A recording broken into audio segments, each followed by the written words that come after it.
Hai anak bioskop. Excited, senang banget, bersyukur, nggak sabar. Setelah pekerjaan yang kita lakukan. Yes.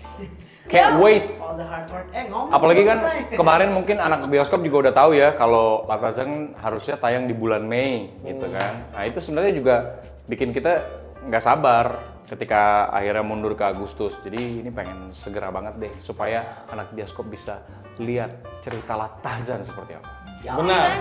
Benar. Itu semua adalah jawaban yang benar. Gimana sih Deva Mahendra? Bukan keberatan nanti aku Deva Mahendra.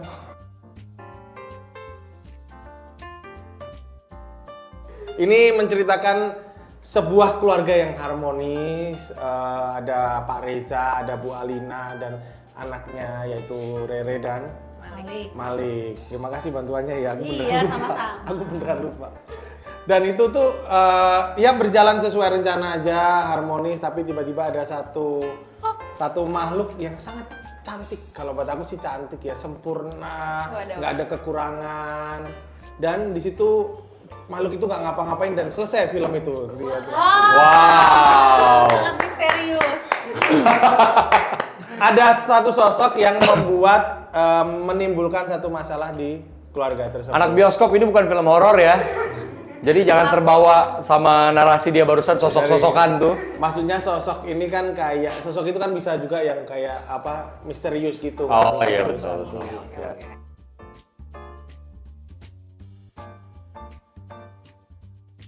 Halo, aku Marsyanda, aku berperan sebagai Alina. Karakter aku adalah seorang ibu rumah tangga yang bekerja juga. Sangat menyayangi suaminya, menyayangi anak-anaknya, terus positive thinking banget sama semua orang. Itu singkatnya karakternya. Saya Benny di sini berperan sebagai eksekutif produser. Bukan. pengennya ya suatu saat ya doain ya teman-teman ya. Amin, ya Allah. Secepatnya. Cepatnya. Tukeran kursi jadi ngelunjak nih orang gue liat-liatin. Kalau lo eksekutif produser, kalau lo eksekutif produser, gue MOA-nya deh. Boleh.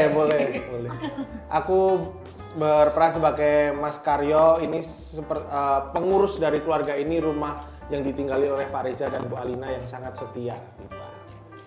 Saya Ariel Tatu berperan sebagai Asih.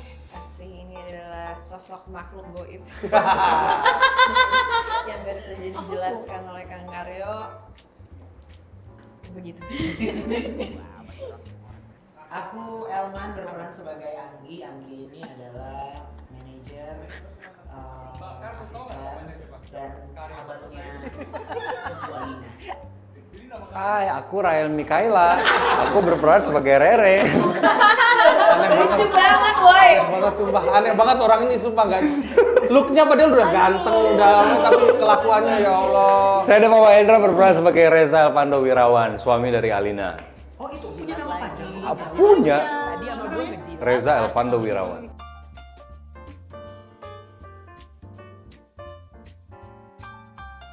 Kalau aku sih jujur ini nggak ngejilat ya, karena ngelihat pemain-pemainnya bener-bener. Aku baru pertama kali sama Karil Tatum, Kak Caca, terus Kita juga Kak baru Deva. pertama kali ya. Iya. Follow-followan di Twitter udah lama guys. Tapi akhirnya baru se-project. Iya, kita follow-followan di Twitter. Baru ketemu hari ini kan? Iya ketemu hari ini. Iya, benar. Kita syuting kan nggak ketemu.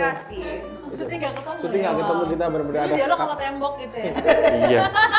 Body double. Sama ini pertama kali juga sama Mas Hanung juga, ini kesempatan yang langka juga untuk Ada yang mau disampaikan kalau Mas Anu nonton video ini? Mas Hanung.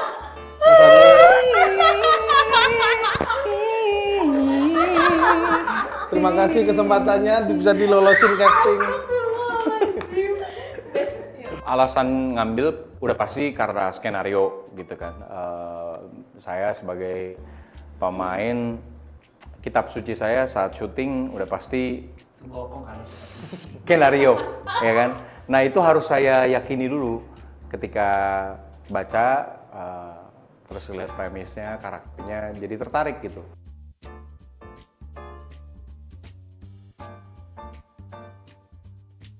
Iya, itu perlu dengan penuh kesadaran sih ya. Karena kalau kita kayak ngelakuin segala sesuatu tanpa sadar, tanpa awareness, nggak conscious, itu kayak kita gampang kebawa dengan apa yang dialamin sama karakter itu dan jadinya ke kehidupan kita personal. Jadi kita bisa memisahkan dan itulah yang sehat sebetulnya. Jadi kalau sebagai aktor kita pulang, kita ngebawa karakter itu ke rumah, realitasi peran ini kita bawa menjadi realita kita yang sesungguhnya, itu pasti kehidupan kita akan hancur. Nah itu nggak sehat. Jadi ya aku harus dengan sangat aware memerankan peran ini, kapan aku jadi Alina, kapan aku balik jadi Marsyanda, jadi Caca lagi.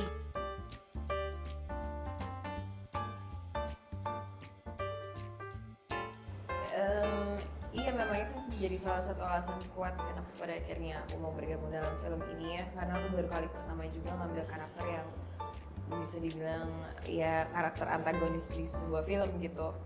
Dan Asi ini mempunyai banyak sekali layer yang bisa dieksplor dan aku diberkati juga dengan waktu yang cukup untuk explore semua layer itu, banyak diskusi untuk membantu menghidupkan si Asih ini dengan sutradara, dengan produser, dengan co-stars aku yang lain gitu. Jadi memang interesting banget sih. Aku memang nggak sabar untuk menunggu reaksi penonton ketika sudah bertemu Asih gitu ya. Karena aku pun gregetan sama dia gitu loh. Jadi it's very exciting. Sama kebetulan MD udah nyiapin ya, ada hashtag itu jambak Karyo jangan Asih gitu. Jadi dia persiapan nanti kalau roadshow aku yang pasang badan. Masalahnya Karyo nggak diajakin roadshow. Pede banget ikut roadshow. Jangan banget dia. Ya udah kalau gitu aku bikin riders, aku mau roadshow kalau ada Kang Karyo. Asik, baik nih kan. Orang yang pertama jawab pasti kita berdua tuh. Iya. Sementara gue riders ya, gue gak mau roadshow kalau ada Ariel. Berarti kita akan roadshow di kota berbeda. Let's go. Enggak, berarti dua-duanya bisa nggak ikut dong ya? Iya dong.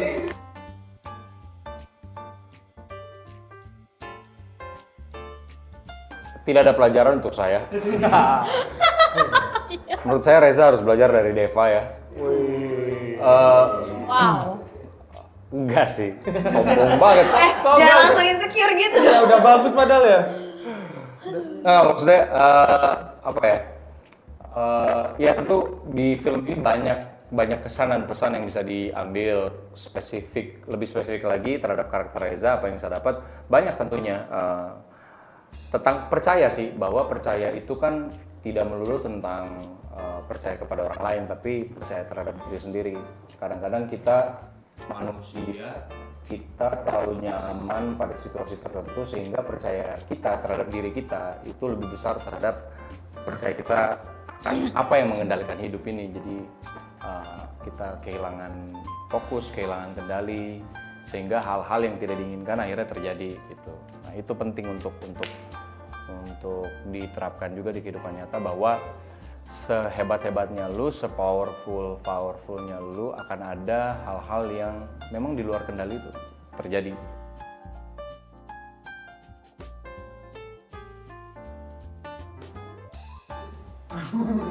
Iya, kalau Anggi itu termasuk yang krusial juga perannya ya, soalnya kayak dia pertama ya kan sahabat dan sekaligus teman kerjanya Alina, terus menjadi supporter, menjadi supporternya Alina juga, terus menjadi the voice buat audiens yang nonton, kayak terima kasih udah diwakilin gitu.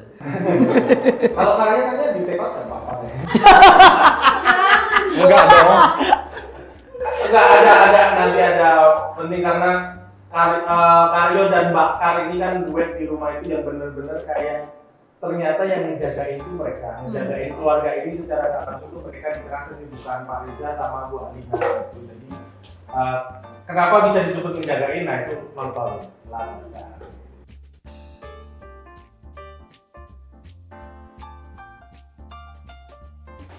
Apa ya? Jangan terlalu baik. Pokoknya segala sesuatu yang terlalu itu nggak baik ujung-ujungnya.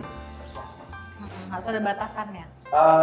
Jangan terlalu husnuzon. Jangan terlalu Berprasangka sama. beda ya. Gak apa-apa. Sosok ngebedain katanya. Iya. Itu sama aja kayak lu bilang orang jangan bersedih tapi lu ngomongnya latazan. Ini sih kayak ya itu lagu Kira udah selesai. Iya. Ini sudah selesai. kan pengen jawab serius juga. Oh iya, boleh. Kasih. Bener-bener. Pesan untuk Asi mungkin berbenah diri ya sehingga semua ini tidak terjadi. Ya itu, kalau ke Reza jangan terlalu confident lah. Gitu. Kalau buat Anggi, terima kasih Anggi udah menjadi teman untuk Alina kali ya.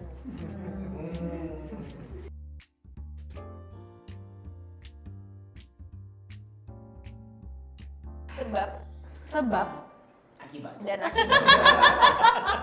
pasti kalian akan shock. Ini tuh semuanya campur jadi satu, marah, kecewa, Betul. sedih, berduka, kasihan, simpati, wah semuanya bisa. Semua jadi satu kayak tiga diva. Terharu. Terharu. Semua tumbuh. Karena aku sebagai pemain aja ada beberapa titik adegan yang ini ada yang sampai kayak gini gitu. Aku yang nggak ada di adegan itu, jadi aku penasaran sama respon penonton nih. Yang pemain aja penasaran gimana penonton nih, karena benar tadi konflik, ada beberapa adegan yang aku aja sendiri nggak juga. Kalau hidup anak bioskop baik-baik saja, kurang goncangan, kurang cobaan, nontonlah Tarzan. Dijamin terjadi gejolak-gejolak emosi dan letupan-letupan amarah. Gue tahu. Kalau kalian pikir kalian tahu film ini akan seperti apa, kalian tidak tahu. Kita butuh Ariel yang ngantuk setiap saat. Karena kalau ngantuk kata-katanya lurus, ya benar. Jadi jangan lupa saksikan La Casa. Tanggal 14 14 Agustus Di Cinepolis Cinema.